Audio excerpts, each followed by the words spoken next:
بسم اللہ الرحمن الرحیم نحمدہ و نصلی علی رسولہ الکریم اما بعد۔ السلام علیکم ورحمۃ اللہ وبرکاتہ۔ آج ہم بات کریں گے کہ خواب کے اندر اپنے دشمن کو دیکھنا کیسا ہے۔ علامہ ابن سیرین رحمۃ اللہ علیہ نے خواب میں دشمن دیکھنے کی تقریباً 7 مختلف صورتیں بیان کی ہیں، ہر صورت کی الگ الگ تعبیر بیان کی ہے۔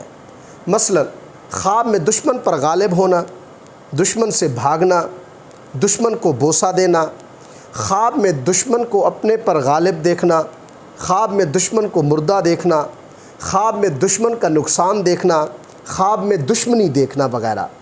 اگر آپ بھی ان صورتوں میں سے کسی صورت کی یا ان کے ساتھ ملتی جلتی کسی اور صورت کی تعبیر جاننا چاہتے ہیں تو اس ویڈیو کو آخر تک ضرور دیکھیں۔ اگر کچھ اس خواب کے اندر دیکھتا ہے کہ وہ دشمن پر غالب آ گیا ہے تو اس کی تعبیر یہ ہے کہ اس خواب دیکھنے والے شخص کی دلی مرادیں یعنی خواہشات پوری ہوں گی۔ یہ شخص اگر بیمار ہے تو شفا پائے گا، مقروض ہے تو قرض ادا ہوگا، یہ شخص گناہ گار ہے تو گناہ چھوڑ دے گا، اپنے نفس پر غلبہ پائے گا، ہدایت پا جائے گا۔ اگر کچھ اس خواب کے اندر دیکھتا ہے کہ وہ دشمن کو دیکھ کر دشمن سے بھاگ گیا ہے تو اس کی تعبیر یہ ہے کہ یہ خواب دیکھنے والا شخص رنج اور غم میں مبتلا ہوگا، بیمار ہوگا، اس لیے اس شخص کو صدقہ کرنا چاہیے۔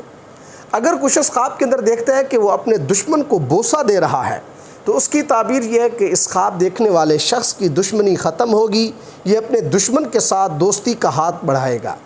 اگر کچھ اس خواب کے اندر دیکھتا ہے کہ دشمن اس پر غالب آ گیا ہے تو یہ خواب باعث رنج و غم ہے، نقصان اٹھائے گا، یہ شخص ناکامی پائے گا۔ اگر کچھ اس خواب کے اندر اپنے دشمن کو مردہ دیکھتا ہے تو اس کی تعبیر یہ ہے کہ اس خواب دیکھنے والے شخص کے سب کام پورے ہوں گے، بے فکری ہوگی، عزت اور دولت پائے گا۔ اگر کچھ اس خواب کے اندر دیکھتا ہے کہ اس کے دشمن کو نقصان ہوا ہے تو اس کی تعبیر یہ ہے کہ یہ خواب دیکھنے والا شخص نقصان اٹھائے گا، فکر مند ہوگا۔ اگر کچھ اس خواب کے اندر دیکھتا ہے کہ اس کی کسی کے ساتھ دشمنی ہو گئی ہے تو اس کی تعبیر یہ ہے کہ اس خواب دیکھنے والے شخص کی اس شخص کے ساتھ محبت اور قربت ہوگی۔ اللہ تبارک و تعالی سے دعا ہے کہ ہمارے لیے ہمارے خوابوں کو باعث رحمت اور برکت بنائیں۔ السلام علیکم ورحمۃ اللہ وبرکاتہ۔